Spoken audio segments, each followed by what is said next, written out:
What we're experiencing in today's world is a destruction of happiness. That's what we are diving into in today's episode. What we talk about with my guest, Zach Rausch, who was the lead researcher for the book, The Anxious Generation, which has been a phenomenon and has taken the world by storm, it seems. Everyone is talking about this book.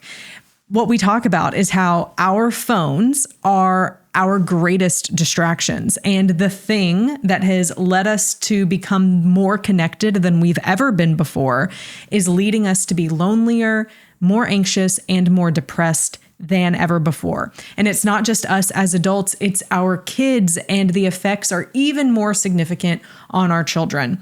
On today's episode, we talk about how girls are more susceptible to the effects of smartphones and social medias than boys are. We talk about all of the negative effects of these items on children, and most importantly, what we as parents and as adults can do differently for ourselves and to create a better future for the next generation. Let's dive in to today's episode. All right, Zach, I am really excited to have you on today. And as a researcher, so I'm currently in the middle of my PhD. So like researcher speaking to fellow researcher, I feel like we may geek out on a couple of things today, if that's okay with you. I'd love to. Well, thank you so much for having me on, and hello to your listeners. I'm very excited to talk about this. Yeah. So you were the lead researcher for the book, The Anxious Generation. And this book has been really incredible. It's gotten a lot of attention in the media. Hopefully it's gotten a lot of people to begin to think differently about how they use and approach smartphones and social media. We'll talk more about that. But why were you interested in doing research on this topic? What is it? What was your precipice into this field? Yeah. So I have one of the weirdest journeys to get to where I am. I never thought that this would be the job that I would have. I was working in psychiatric group homes after I finished my bachelor's degree, which was in sociology and religious studies. I was planning to be a social worker and a therapist, but I had long struggled with my own mental illness, with depression and anxiety, and so I'd always been really interested in this kind of adolescent mental health in particular, because that's when it really started for me. And I decided to volunteer at an evolutionary psychology research lab that was near my house where I was living at the time in New York. And my mentor there gave me The Coddling of the American Mind, which was John Haidt's 2018 book. And when I read it, I was like, oh my God, he's talking about me. I just felt very resonant to the kinds of problems he was talking about, which was rising mental health issues on American college campuses in particular, and the changes in childhood that were going on over the last several decades. And I did some research on his book. He read my blog post that I wrote about my research, and then I started working with him. And over the last 5-6 years, I just slowly became more and more interested in this topic. And I began to see just how profound the change of childhood has been over the last decade, and how much of a problem that we're facing, both here in the United States, but also in many countries around the world, of what has been happening to teens. And then I became really interested to try to understand what was driving that. That's right. So if I remember correctly, you really led the charge in not just looking at the change of childhood in America and how adolescents were affected by mental illness, but you did it over several different countries. Can you tell us more about that? Yeah, what I think is, so The Anxious Generation was actually not supposed to be a book. We had one chapter written that was going to be about what's going on with teens. And then it was going to actually be a book about what technology is doing to society, to liberal democracies. That's where the book began. But as we were doing the research, and we noticed that, okay, so between 2010 and 2015, we see big spikes in anxiety, depression, self-harm, suicide among teens, especially among girls here in the US. And then we noticed that this pattern was showing up in Australia, in New Zealand, in Canada, in the UK. And then very similar trends with anxiety and depression across the Nordic countries and most of Western Europe. And we realized that this is a huge story. And so that was really kind of the impetus that led us to write this whole book, because it's not just an American phenomena. This is a multinational change that's been going on with young people. Now, did you just look at those countries, or did you look at a lot of countries and realize that there was the correlation between those specific countries? Why those countries? Yeah, that's a great question. There are a couple reasons for it. The first is really just practical in terms of my primary language is English, so that makes it easier for me to read those studies. The second is, where do we have the best available data? That tends to be in the more Western Europe, Anglosphere, and also data that looks at trends over time that goes back. I mean, ideally, I like to look back into the 1900s and see changes over time. So a lot of the reason for the focus was just the availability of data, the quality of the data, when that data was around, and my ability to really read those papers. But we have done a lot of work more recently trying to expand that scope. And we do have some good international data that goes beyond. And we've found, for example, with school loneliness, there's a study called the Program for International Student Assessment.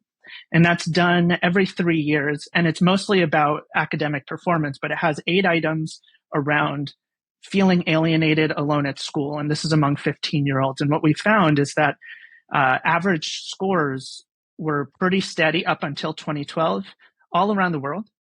And then it starts to go up. And this is in Latin America. This is in even in East Asia, even though the changes are smaller. And so we are starting to get a better sense of the changes. There's a great economist, Danny Blanchflower, who's done some work also looking really globally. And he's found that, there used to be this U-shaped curve of happiness where young people tend to be happiest, then it goes down, and, life gets hard, we get kind of miserable, and then the kids leave, and then we get happy again.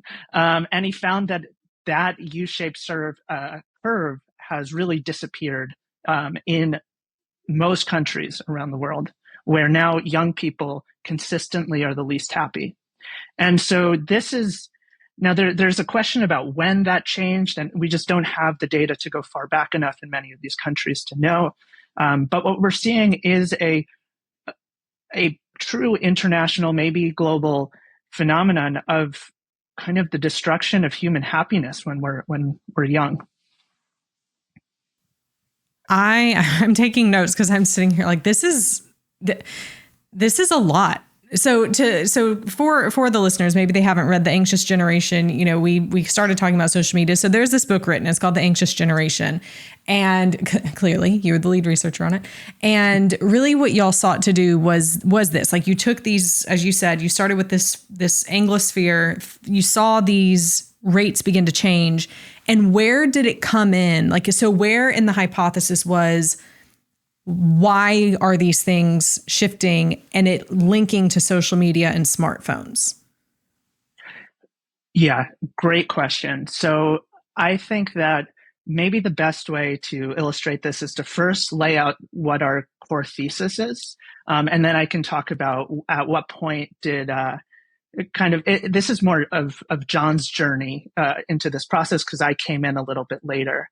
But the core thesis of The Anxious Generation is that we've been overprotecting kids in the real world and underprotecting them online. And it's a kind of a 2-part theory that we're really pushing. And the time points of change for all of these things are happening at different times. So for what we call the loss of the play-based childhood, which has to do with the overprotection side, that begins most prominently in the 1980s, but we can go even further back to the 1960s. And it's a long, slow change in how we are raising kids, of what kids are able to do. And then the early 2010s, we have what we call the rise of the phone-based childhood. And so that is kind of the big picture, and we can get into all of these things. But John had just a couple paragraphs in his book, The Coddling of the American Mind, about the potential role of social media on youth mental health. And at that point, he had said it might be contributing to it, but he didn't know. And it was very unclear. And right after The Coddling was published, there was a bunch of articles that came out, both like one in the New York Times that was challenging some of the assumptions about whether or not social media is contributing to it, but then a bunch of really important empirical articles, and many of them showed completely different findings. And it was at that point he decided to team up with Jean Twenge, to another psychologist who's written extensively on this, to track all of the studies, all of the available studies on all sides of what's going on. And they started an open source Google document where it was broken down by getting all of the correlational evidence that's out there, all of the longitudinal experimental studies. And I came in later to help with this, but it was at that point that, that he was starting to build a bigger and better sense of what's going on here with social media. And over the course of a few years, I think he became more confident that this was playing a substantial role in the mental health problems that we're also seeing. Where do you think we would be if we didn't have social media today? Like, what do you think would be different today if we did not have social media? That's an interesting question. I think that, I think, one, it's important that we'd have to define our terms here. So what would that mean? I mean, are we saying, I think the world would be much better off without the major social media platforms that we're concerned about, which is TikTok, Instagram, Snapchat.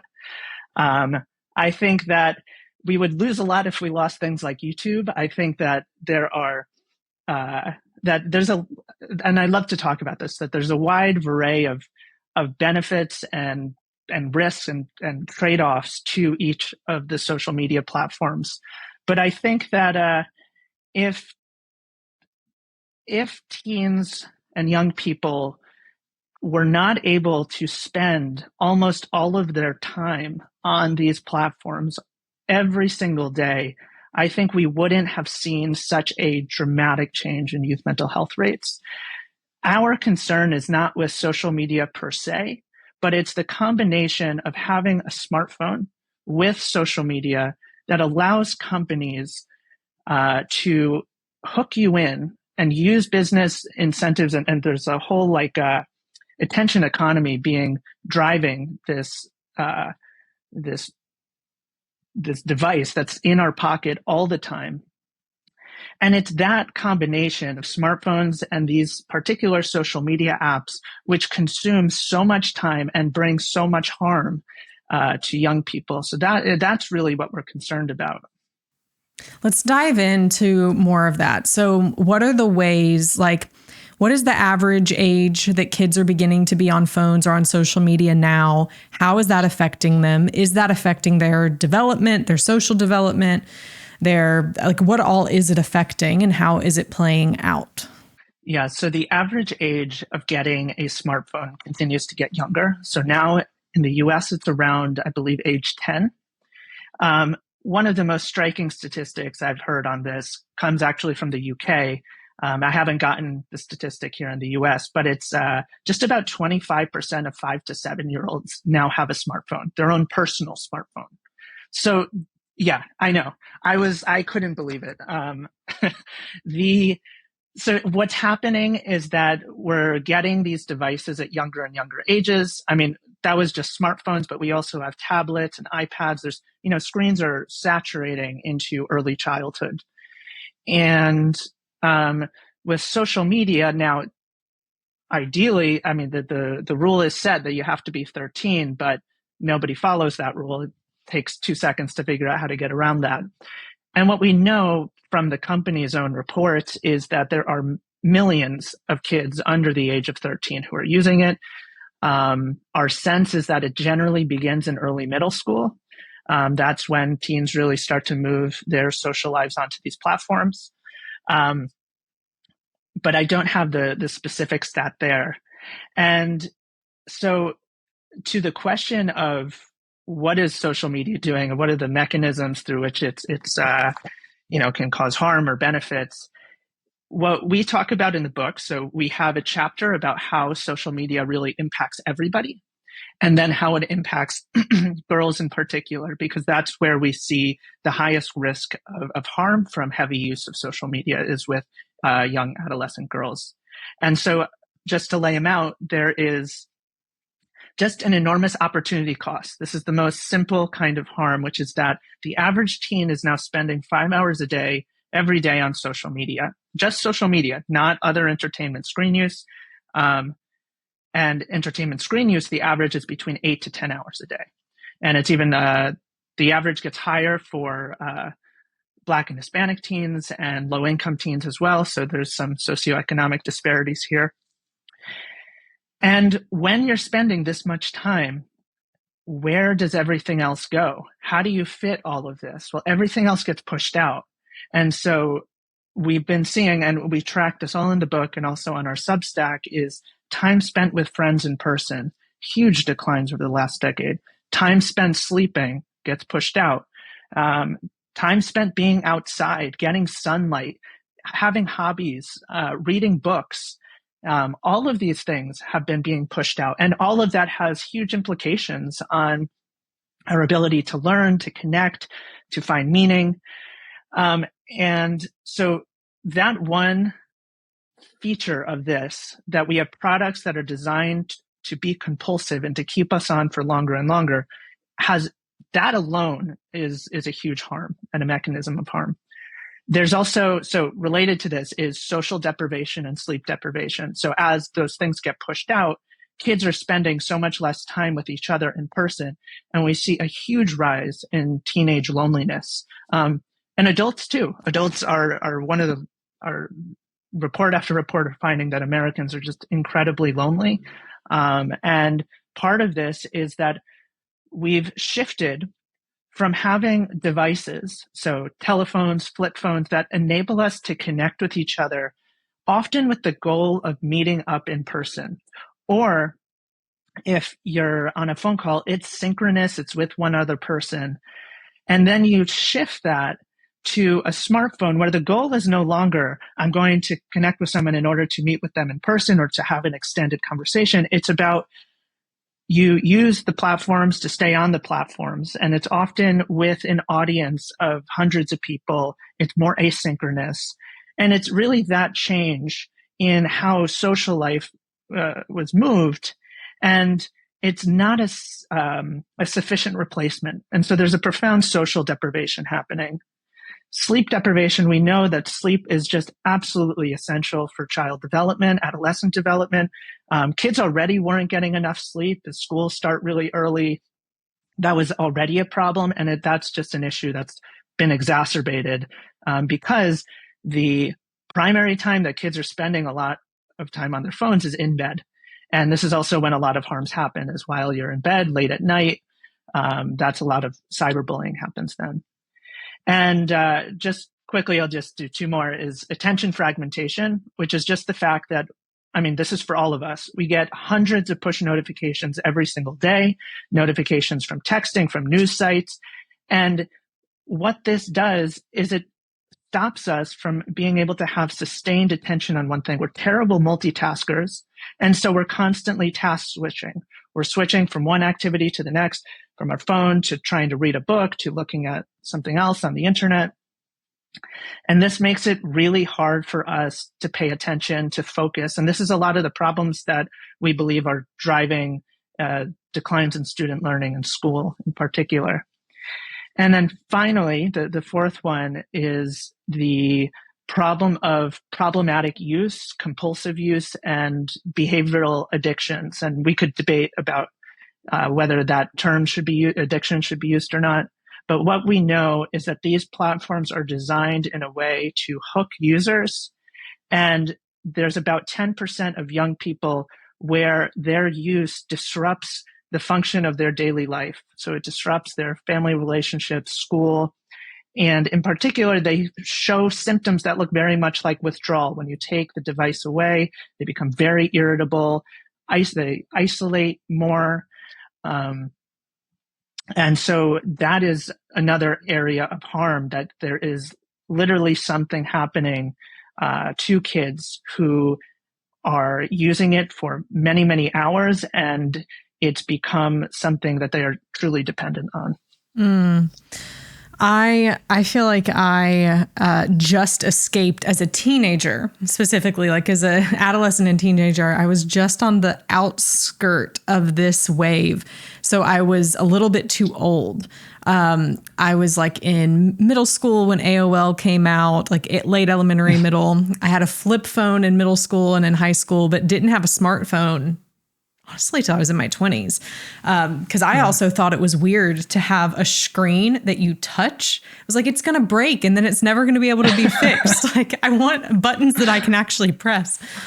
So I was a little bit of a late adopter. I felt the same way. That's so funny. Yeah. I totally did. So I was a bit of a late adopter. And like Facebook became a thing when I was probably 18. And it was mainly for college students. And I was able to get one because I went to a high school that was on a college campus. So, you know, it wasn't really a thing. I can't even imagine. And it's hard enough for me now as a 35-year-old to regulate my relationship with my smartphone and to not get sucked into the algorithm of social media and to not be constantly feeling like, oh my gosh, I need to post something. What should I post? You know, it's just this like rat race, hamster wheel in our heads. I can't imagine what it would be for a girl, for me, you know, 16 years old, if all of this was true, if my current reality was true for me when I was 16, why are girls more susceptible? Yeah. Well, just to respond to two things that you said, one of the most common things we hear from young people and also adults is, I meant to go on for 5 minutes. It's now 3 hours later. This is like this is the most common thing that you hear, and it's designed to be that way. And another thing just to note is that the platforms are particularly, so if that's what's happening to us as adults, now imagine what it's like to be going through early puberty, where you have a bunch of things going on. You have a prefrontal cortex in our brain that's not fully developed, which is pretty much like the brakes in our car, that it allows us to self-regulate. And so one, that's not fully developed. Two, the thing you care about most, often, not everybody, but in middle school, is, do I fit in? Do I fit into my friend group? Do I belong? You're so sensitive to social rewards. You're trying to figure out where you fit in. It's a very sensitive time. The thing that these platforms do better than anything else is to help you see, where do you fit in to your social circle, with likes and retweets and images, and all of this is just perfect in a kind of a sinister way for middle schoolers. And the companies know this. When you look at their own internal reports, they talk about teens being the most susceptible to social rewards. They have bad compulsive use. They're the ones who are going to spend the most time on these platforms, and they're a key audience for these companies.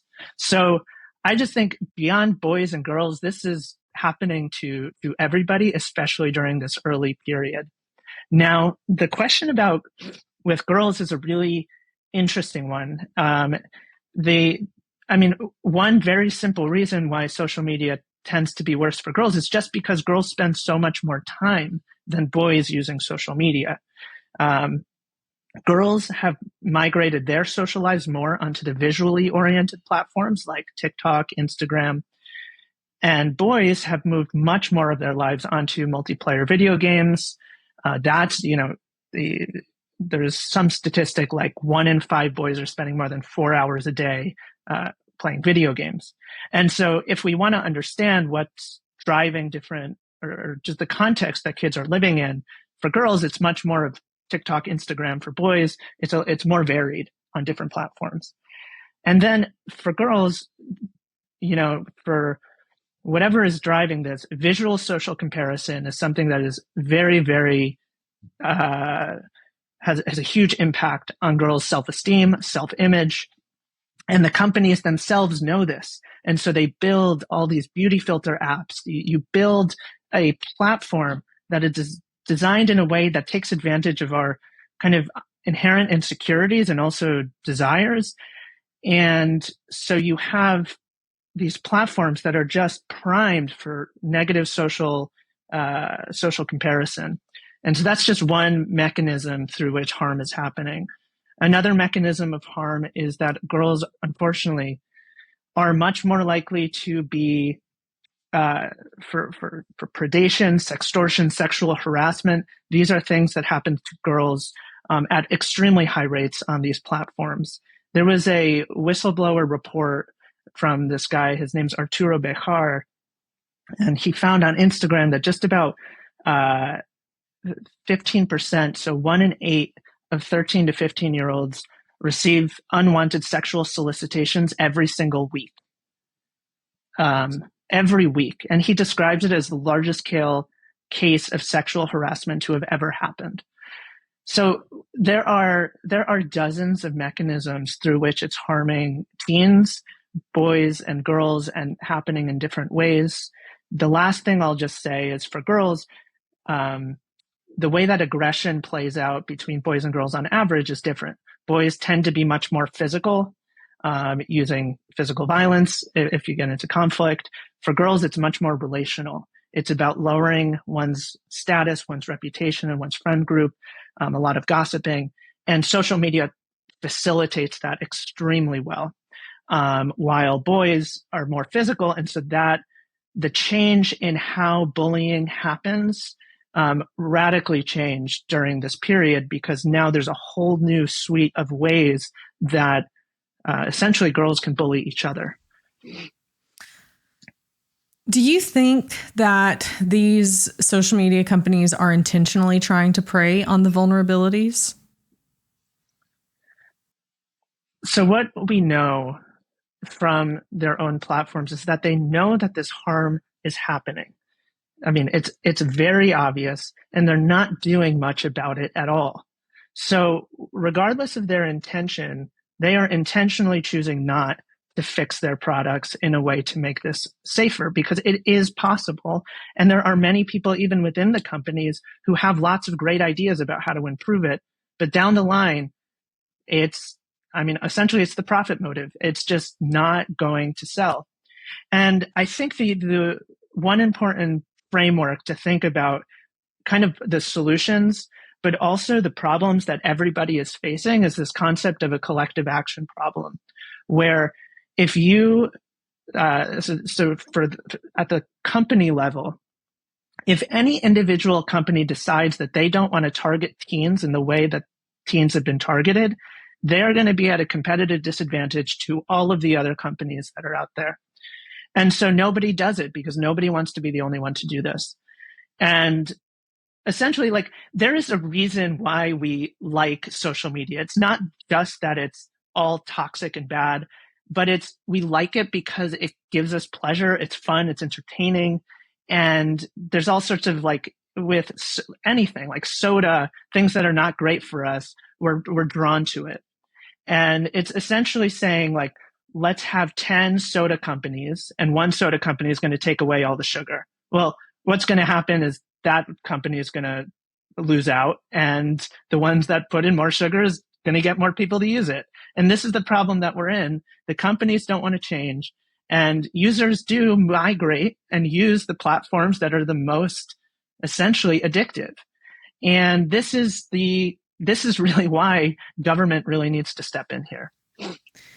The more I hear you talk about it, the more infuriated I am, for one. And then for second, can change really ever happen? Or are we just going to continue, in 10 years from now, if it keeps going this way, what is the conversation going to be? And what's the title of the next book? Yeah, well, so here's the thing. Even though the trajectory we've been on has not been good, there is such a profound hunger for change here. And and what's so what's so like positive about this problem relative to some other problems is that almost all legislators have children. Tech company leaders and people within the companies, they have children. And so all of us have direct experience to the problems that are happening. And because of that, I think that there's an enormous potential for change to happen. And we're already seeing that now. So at the level of schools, has been extraordinary, with schools going phone free from bell to bell. This has enormous support from teachers, from administrators, and even young people. And the thing to say here for just the phone free school thing is that kids have not experienced any other kind of way of living other than having their devices all the time. And so it's really challenging and scary to do something so different than you're used to. But what we've found in the schools that have done this, you give kids just a couple weeks to readjust, to experience, that those awkward moments that we were able to avoid because we had our phones. There's more laughter in the hallways. There's more, the lunchrooms are much louder. Teachers are having to tell kids to quiet down at the beginning of class. Literally, that's something a teacher has said. And they said that they haven't had to do that in the last 10 years. I mean, it's like, so the thing is my point is that people see the problem, the kids, the parents, the teachers, and there's so many people who care. And I think that there's a lot of potential for change. So how does change begin? What can we do with our kids and then with ourselves to help? Yeah, there are 4 foundational norms that we suggest in the book. All of them are about the collective action problem I was talking about. So just to go into that a little bit more, is I was talking about what happens at the level of the companies, but we can take that same concept and do it for the level of teens themselves. And so imagine, if you are a teenager and you're in a class of 30 other kids, if 29 of them have a smartphone and social media, you not having it is going to be, and this is a term many teens say, social death. It feels like you are socially isolated. You are losing out of what everything is happening. And so it's super painful to have to make that decision, and nobody wants to make that decision to be left out, especially again during that period when we're so cued in to where do we fit in. Now, parents also recognize that, and so no parent wants to be like, it's such a difficult decision to make, to have to hold back from giving these devices, to giving these platforms to your kid who says, if I don't have this, I'm going to be left out. And that's really difficult and hard. So now let's say a teen goes in to a 7th grade class, and now 25% of the kids have a smartphone and social media. Well, now it's so much easier as a parent to say, well, Johnny and Maria and everybody else, they don't have it. And so it makes everything easier. So collective change allows individual change to be easier. So what we suggest is that we create a norm that families and communities do together. And so that's no smartphones until high school, getting it out of middle school, because this is really where it's most toxic. Bullying is already worse at its worst in 7th grade. So let's just get the phones out of middle school. The next thing is no social media until 16. And this is a difficult thing to do now, but we're seeing, and governments can really help here. And this is what Australia is actually doing. They're setting a new minimum age at 16. Phone-free schools from bell to bell. And at the same time, I've talked a lot about the underprotection online, but not the overprotection side in the real world, is that we need to give kids back more free play, independence, and responsibility in the real world. And we could talk more about that as well. But just to make sure to beat a dead horse is like, the idea here is that you're not doing these things alone, that you would find other parents of your kids' friends, and you would delay together. You ideally would have schools at an institutional level instituting this phone-free policy. So it's not one teacher does this, another teacher does that. It's happening collectively. And when we do that, it's easier for everyone. What do you say to the people who they hear you begin saying things like institute, legislate, government, and they're like, no, we should be able to make our choices. Kind of what is your, how would you respond to that? How would you respond to the people that would say government shouldn't get involved with this? Ideally, I think that, it would be great if we could do this on our own. And I think that there is a lot that we can do. So again, what we're suggesting for delaying till 14, it's a norm. We're not talking about legislation here. This is something that parents can do, families can do, schools can do. But here's the problem. Once a kid is given a phone, family life becomes a constant struggle over screen time. Once you give phones into a school becomes a constant fight over screen time. Why? Because these products are designed particularly in a way to drive compulsive use, and it's putting kids and parents and teachers into these collective action problems. And the number one, one of the main reasons we have government is to help solve these kinds of problems. Because if you can get support to set clear standards for the companies. So what we need, these companies have shown repeatedly that they cannot self-regulate. So I think that's just point number one. And then the other thing is that, schools and families need help. Getting government funding for phone lockers or phone pouches, there's a lot that can be done. And I think that it's totally reasonable and fair to have the debate around the role of government here.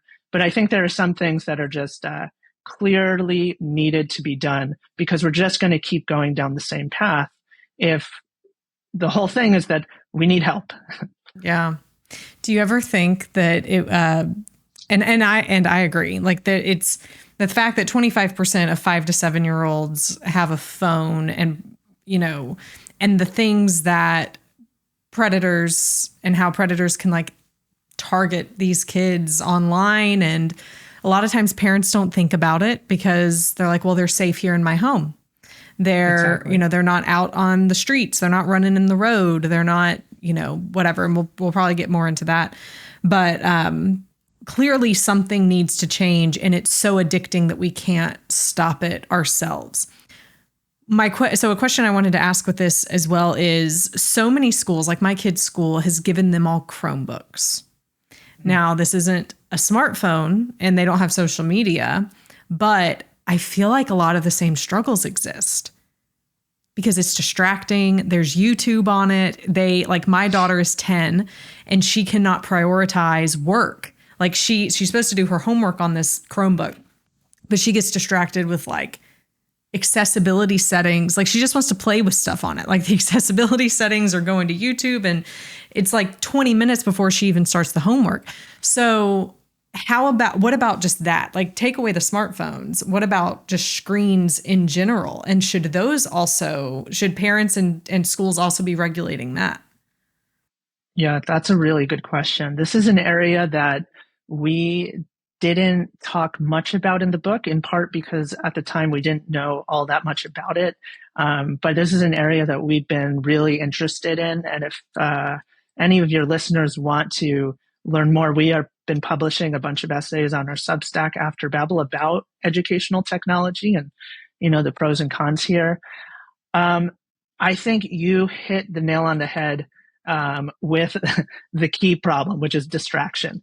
So there's the question of the distraction effects and the learning benefits. Do the distraction effects overwhelm those learning benefits? And that generally is what seems to be happening, is that there is a lot of potential that these things could be good. But again, when you have kids who already probably don't want to pay that much attention in math class, using a Chromebook the distraction effects are so strong. Now, there are a lot of schools that have implemented certain ways to kind of lock down the computers, but having the one-to-one iPads, especially in younger age groups, does not seem to be giving the kind of benefits that were promised here. The one other point I want to make is this is something that a recent researcher wrote on our Substack, Dr. Jared Hoover, and he explained something like what is the primary function of a tool? And he kind of defines it as what you do with 80% of your time with that thing. And so what you can do with a hammer, you can use it as a door stopper, you can use it as all sorts of things. But the primary use is to nail things in. And he asked the same question about screens and devices. What do we typically use this for? Well, 80% of the time, it's generally entertainment, screen use, watching videos, social media, texting with our friends. And if you're doing this, and this is how you know this product so well, and you put this into a classroom, the expectation that kids are just not going to move in that direction is completely unrealistic.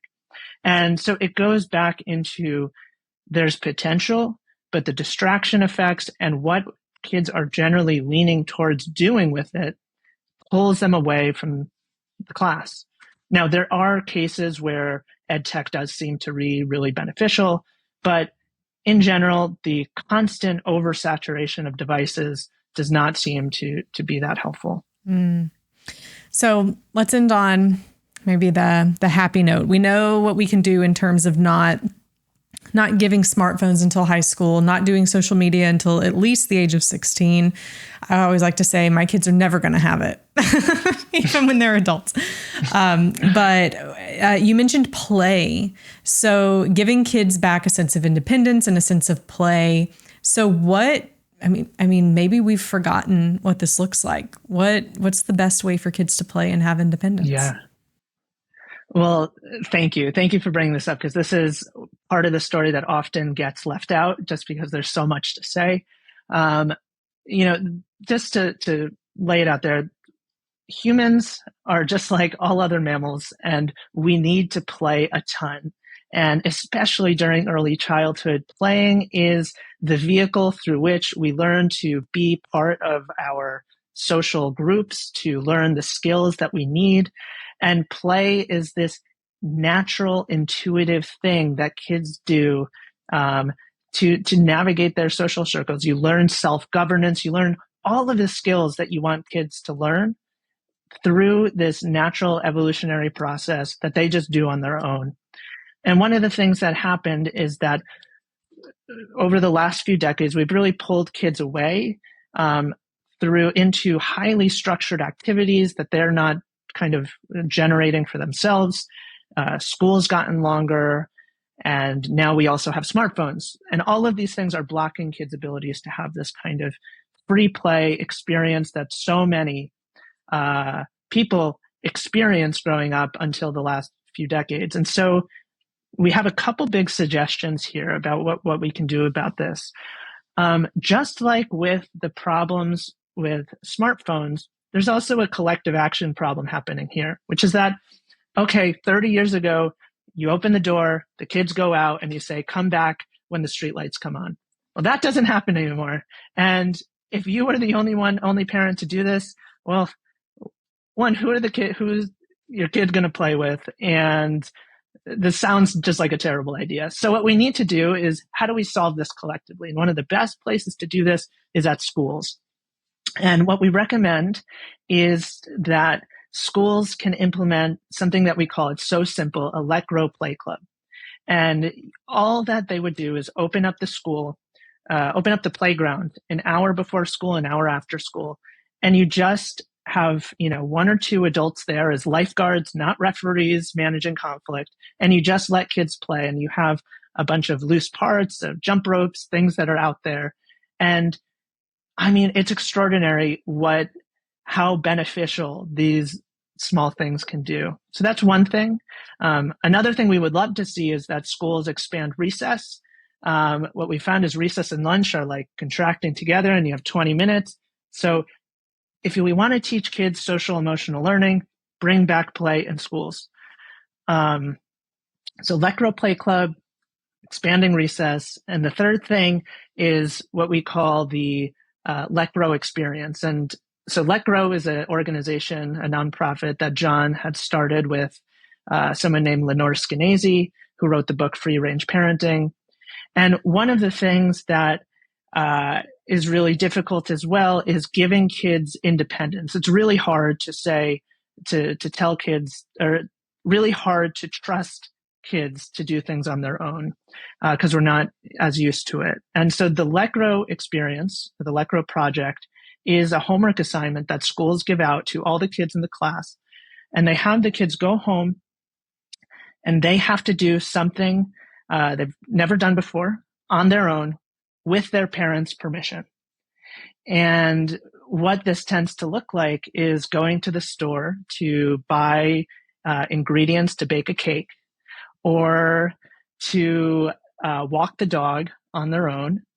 And these are just little things that kids do. And it's incredible how impactful this is, not just for the kid, but also for the parents, to see just how much more capable our kids are than we often think. So those three things we think can go a really long way. And in part because it allows us to build that trust muscle, both in kids and in parents, of remembering how capable kids are, and that being independent out in the real world they'll be okay. Mm. Now, can parents access those items on the nonprofit you were talking about? Yes, great question. So the two places for your listeners, if you want to learn more, finding resources on both the phone side and the play side, go to anxiousgeneration.com and go to our Take Action tab, and you can find all sorts of resources there.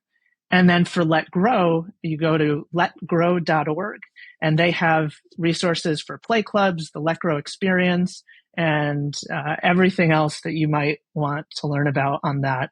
And if you want to sign up for our newsletter and to kind of be part of this movement, at the bottom of the homepage on anxiousgeneration.com, you can sign up, and we send out emails with resources like the ones I've been talking about. Yeah, that's fantastic. You also mentioned that you and Jonathan have a Substack, which we will put the link to in the show notes as well. And then, of course, buy the book, Anxious Generation, if you haven't yet. Yeah. Yeah. Did you know the book was going to take off as crazy as it did? Did y'all have a hunch, or was it just totally mind-blowing? I think John was a little bit more confident than I was. It totally took me by surprise. I mean, it has been quite a remarkable several months. And what we really see is that the book was a catalyst for a lot of energy that was already there. We really didn't add, I don't think, all that much that was so new, as more of reassuring and reaffirming what so many people knew and were ready to act, but just didn't know quite how. Yeah, that's fantastic. Is there another one in the works? So right now we are really focusing on what's going on with kids. There's going to be a teen version of the book coming out next year. And we've launched a 3-year campaign where we're really trying to push these 4 norms. And so please join us. I love that. Zach Rausch, thank you so much for joining me today. Love your work, love what you're doing, and love the impact that you're making for kids and their futures everywhere. Thank you so much. We covered so much in this conversation, and I could have asked him so many more questions, but it can feel overwhelming. It can feel overwhelming to me, at least, because it feels like we are just stuck in this hamster wheel or this spider web that we as a whole society and as a whole globe, as a whole world, just can't seem to get out of, because social media has become so addictive and so sticky and so entangled into our lives and how we live and how we work and how we show up. I thought an interesting point that was made was how They're called social media platforms now. Back when Facebook first started, it was called a networking, like social networking, like the show, The Social Network, where Justin Timberlake, showed up to be an actor. You know, that's why I loved the movie so much. But in that movie and in what social networks were at the time is it was a way originally to network, but now it's a platform. And what do you do on a platform? You perform. We're expecting our children who have and our teenagers who have these social media platforms to manage a brand and to perform for likes and for engagement. And that's what we expect of ourselves too. And it's so draining. The fact that kids now say that they want to be an influencer as a career goal when they grow up, I feel like we need some serious recalibration to reality and to what matters most in life. I won't get on my soapbox, although I could. Here are my key takeaways from today's episode. Phone free. I spoke with a pastor on a previous episode where we talked about digital detox. And one of the things that he said was his girls are teenagers, and he read this book, The Anxious Generation. And once he read it, they were not yet in high school. They were not yet 16. And so he had a conversation with them about it because they were old enough. They were probably like 12 or 13. And so he had a conversation with what he now knew based on what the research said. And he said, now, being a loving father, if you were me, what would you do? And they said, Dad, you have to take our phones away. Because here's the thing. I bet the majority of you are thinking, my kids already have phones. I can't take it away. You can take it away. You're their parent. You are the person who gets to decide what their future is going to look like. And you have the responsibility to ensure that your children are given the absolute best chance of success, and not just success being what they achieve, but the person they become. Social media isn't helping us become better people. It's just not, especially when you're an adolescent or a teenager. It's adding to anxiety. It's adding to depression. It's adding to the suicide rates. It's even worse for girls, but it's still terrible for boys.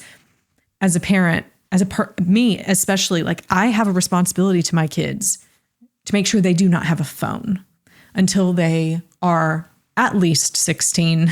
I keep saying to my husband, it's like, maybe when they go to college, I will get them a phone and let them have social media. But in our house, it's a big thing. Our kids have never had their own iPad. They've never had their own tablet. They're 10 and 8. It wasn't until they started going to this school where they were assigned a Chromebook. But even when they get home, they're not allowed on their Chromebook. And if they have homework on their Chromebook, I am right there, like right there. Now, they still watch TV. They still play video games. There are other areas that we still have to manage and regulate screen time. But I am very diligent about this, and I am very passionate about this. No phone, no social media. If your kids have it, delete it, take it from them. They will be really angry in the short term. I can't tell you growing up how many times my parents, my dad had to approve what I wore probably till I got married. Not that I asked him after I moved out of the house, but when my mom would take me to buy a new swimsuit, it was a rule in my house that it had to pass my dad's approval of being modest. So I was never wearing a 2-piece bikini. I had, a halter top and boy shorts. It was appropriate. And I would get so mad at him. Or if I bought shorts that were too short, he would throw them away. And I would get so mad at him, and he would say, and I would say to him, but my friends or the people at school or all these other people, they're allowed to do it. My dad would always say to me, I am so sorry that their parents don't love them as much as I love you. Maybe that's what we should all cling to. As parents, we make decisions on behalf of our children because we love them and we want them to have the best possible future outcome. What does that look like, specifically with screens and social media for you and for your kids? And then, of course, the final takeaway is play. I am all for kids being independent and having chores. In fact, something I want to do, I might do it today. My daughter has basketball practice and she's 10. I may give her my debit card, follow along and go to the grocery store after basketball and say, hey, like, I'm going to stand at the front of the store. I want you to go and like find a couple of things that you want to buy in order to make dinner or something, and then like come and check out. And if you need help checking out, like I'll be up here. But I think that could be a cool experiment, help her gain some independence, do some things on her own. How can we give back to our children independence and play in their lives? Because overall, as a society, we have been over protecting our kids in the real world, not wanting them to go outside, not wanting them to go play and do things because they might get hurt or they might get taken. And of course, we should be wise. But we've been over protecting our children in the real world and under protecting them with their access and their use of screens and onto the internet. Those are my key takeaways. What are some of your key takeaways from today's episode? Leave a comment on the YouTube video, share this with a friend, and as always, until next week, stay strong.